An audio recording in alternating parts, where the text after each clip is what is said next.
Welcome to Zisodel TV. Kindly subscribe, share, and like for latest updates and news. The grace wey my oga carry you. The grace wey my oga carry plenty o.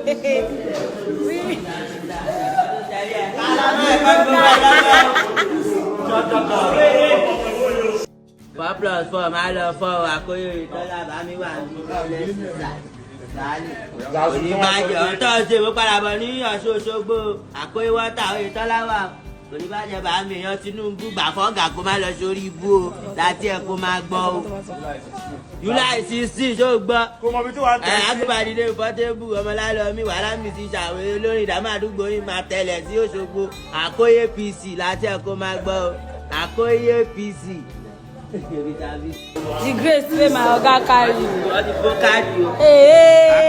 The grace wey my oga carry plenty